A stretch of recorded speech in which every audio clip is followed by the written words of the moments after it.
Update क्यों हैदराबाद में railway station वेझो अणॼातल शख्स जो लाश ठाहियो आहे। हमरा ट्रेन जे टक्कर में फोतियो आहे। ईदी रज़ाकारनि जो चवणु आहे फोती जी सुञाणप न थी सघी आहे। लाश अस्पताल मुंतकिल कयो वियो आहे। ख़बर अवां ॾिनी पिए हैदराबाद में रेलवे स्टेशन वेझो अणॼातल शख्स जो लाश ठाहियो आहे। हमरा ट्रेन जे टक्कर में फोतियो आहे। ईदी रज़ाकारनि जो चवणु आहे त फोती जी सुञाणप न थी सघी आहे। लाश अस्पताल मुंतकिल कयो वियो आहे।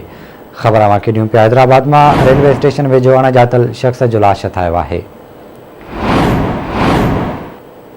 ईदी रज़ाकारनि जो चवणु आहे त हमरा ट्रेन जे टक्कर में फोतियो आहे। फोती जी सुञाणप न थी सघी आहे।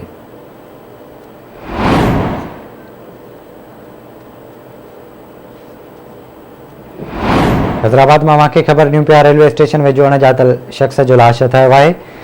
ईदी रज़ाकारनि जो चवणु आहे त हमरा ट्रेन जे टक्कर में फोतियो आहे।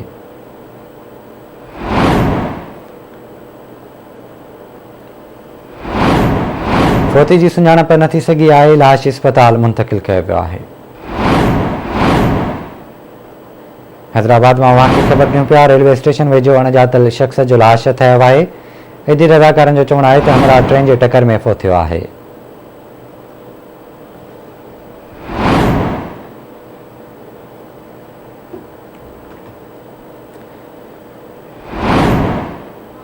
तफ़सील वठंदासीं हैदराबाद में सीनियर रिपोर्टर इरफान ॿुधियो। इरफान आगाह कजो। जी, हैदराबाद जी रेलवे स्टेशन वेझो ईदी रज़ाकारनि खे अणॼातल शख्स जो लाश ठाहियो, जंहिंखे ज़रूरी कार्रवाई लाइ सिविल अस्पताल मुंतकिल कयो वियो आहे।